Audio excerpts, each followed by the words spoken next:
Hello, friends. We have reached the end of 2021. What? it was it was something.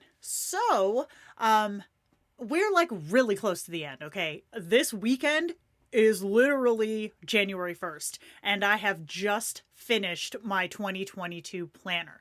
Now, there have been a few little hiccups that I've run into that I haven't run into before this. So, number one being that in 2021, like about a month ago, I decided that for 2022, I was going to make the shift from Goodnotes to Zinnia.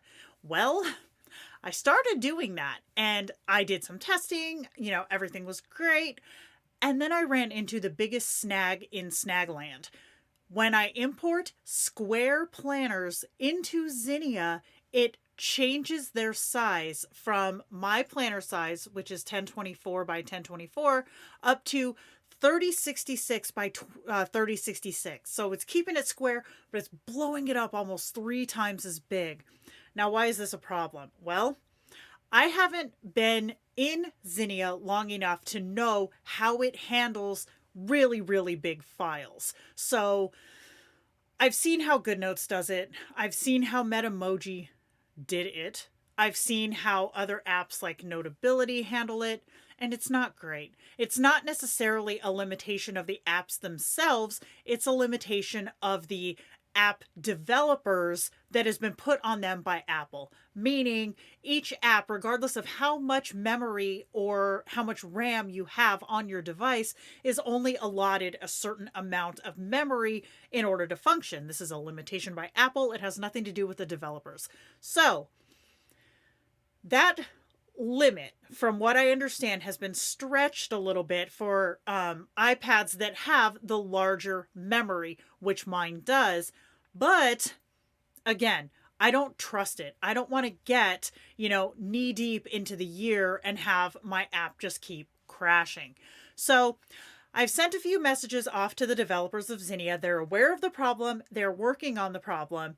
But as of right now, I can't move in yet. So I've gone ahead and set up my 2022 in Goodnotes just because I know that even though it can be frustrating, it does work. So let's go ahead and take a look. Okay, so here is my custom cover of my 2022 planner. Little Jenna with Davy. I'm kind of feeling it, honestly. So I kept with the square planner because I don't think I can go back because I can use my planners across multiple devices better with Zinnia, still waiting for that. And my iPad Pro, I almost always have in landscape mode, but my mini, I always have in portrait mode. So I need a planner that's not going to be skewed or weird, whatever orientation the device is that I'm looking at it on. So square's the deal, square's how it's staying. I went ahead and did my full year dated. I did not link them because, as we know, Jenna doesn't use links anyways, so I'm not going to waste the time creating all of these links if I know I'm never going to use them. So, but I did go through and date all of the monthlies because I don't have weeklies lined up. Like old school Jenna, if you guys have been around the block with me a couple of times, you know that 2019, 2018, 2017, they were all dated monthly, dated weeklies, which I really like. Okay, I'm not going to lie to you. I really like having dated planners because I can plan ahead. Like if I know something's coming up, I can flip to that day in my planner, write it in, just put a quick post-it note, pre-planning, and just go with it.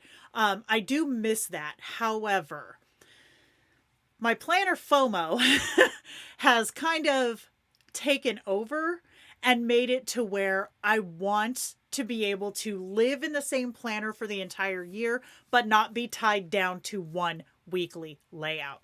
So I kind of split the difference and I have my monthlies fully dated. So anything that pops up, I can just grab my pen tool, come in here, write a quick note. And then when I do my monthlies, I just plan them in like I would, so that on my weekly plans, which I almost exclusively do live on Twitch for pajama planning on Sundays, I can just go to my monthly and say, okay, what needs to go in this week?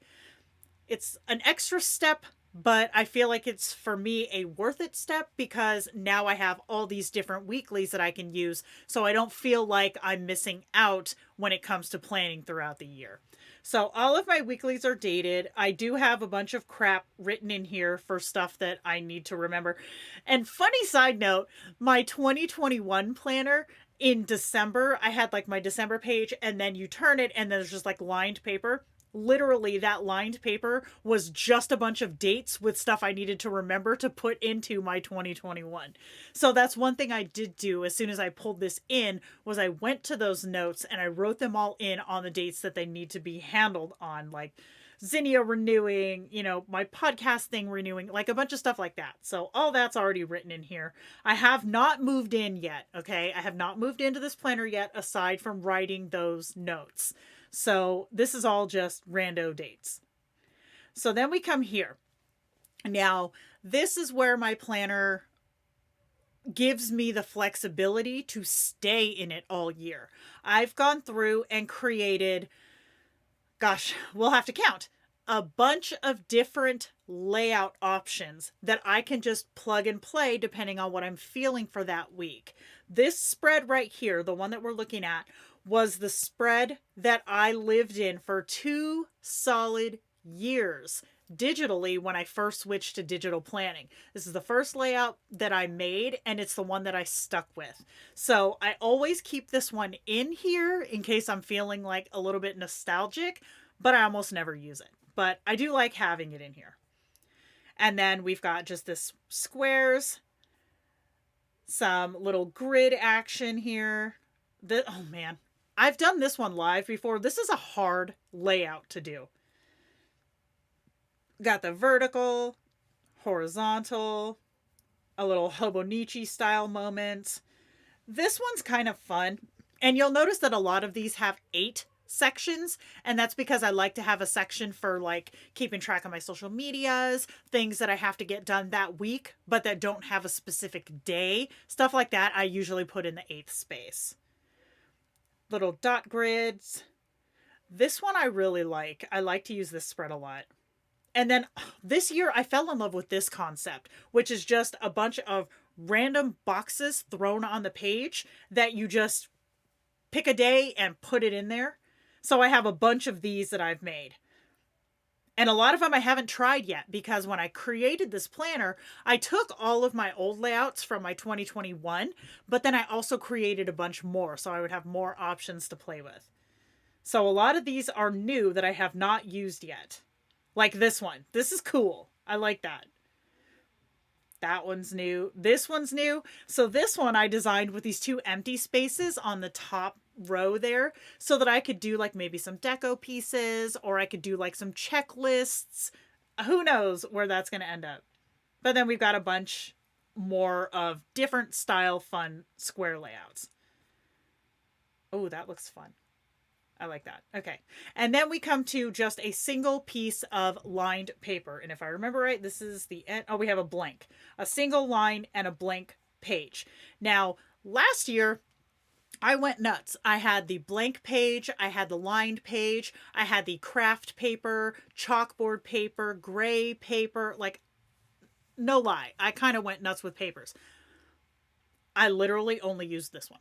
The entire year, I only used this one. And even that was just for taking notes for the following year. So for this year, I'm being kind of realistic, like what am I really going to use? Because with digital, and let's all cheer the praises of digital, if I decide in 4 months that I need a chalkboard page, I can just make one and plug it in. It's like I'm not committed to sticking to it exactly as it is right now for the entirety of 2022. I can mix and match. I can change it up. I can pull stuff in, take stuff out. I'm not limited by what's here. This is just my starting point based on my past experience. So I really like having the new layout options, because honestly, I didn't feel any kind of hindered or FOMO last year, 2021, with having my planners this way. I was completely content. I loved being able to just pick a random layout every week. The monthlies worked for me. I didn't have any complaints with my 2021 planner, which is awesome because hello, planner peace. What is this myth? So for this year, I kept it very similar, but just gave myself a few more layout options and took out the crap that I believed I needed but never used. So this is her. This is my 2022 planner. My goodness. Crazy. And a quick side note, you'll see how small this planner looks. Like literally, it's like 37 pages, including the cover. But my 2021 planner, if I go over to this one, hit this thing, you can see it is fully filled in. And each week, as I create my weekly and finish the week, once the week is done, I export that page as an image file, as an image file, re-import it so that all of these are flat. You'll see if I flip through here, there is zero lag on this planner, even though it is chock full of stickers. There's no lag, there's no crashing, no hesitation, because I do export them every week. Monthlies, I do export as well, but I wait until the month is over. Then I export it. That way, there's no lag. My planners don't crash. This is the system that works for me. It does not work for everybody. There's a lot of, ooh, I need to change this, or ooh, I should have done it this way. I've reached a point in my planning career where I'm like, okay, once it's done, and I need to look to what's coming up next. So this system has worked fantastic for me, and it has made my Goodnotes work a million times better. So my planners aren't huge. I don't lose stuff. I don't have crashes. And I do plan to keep that up for 2022. So that is her. This is my 2022 planner, not filled out at all, except for this really cute cover that I really like. So I hope you guys found this helpful. If you have any cool layout ideas or anything like that, make sure to leave a comment, because you see, I have a few, but there's always room for more. So if you guys have any cool layout ideas, definitely let me know. And you can head over actually to my Facebook group, the Legion, which is linked in the description. I do have a bunch of these planner layouts as PDFs in the file section for free download. So if you guys wanted to give square planning a try, or if you just wanted to give a new layout a try, you can find those in the Facebook group. So I'm going to go ahead and peace out. Obviously, I've got some January planning to do. So I will catch you in 2022. Hope you guys have a great and safe new year, and I will see you then. Bye!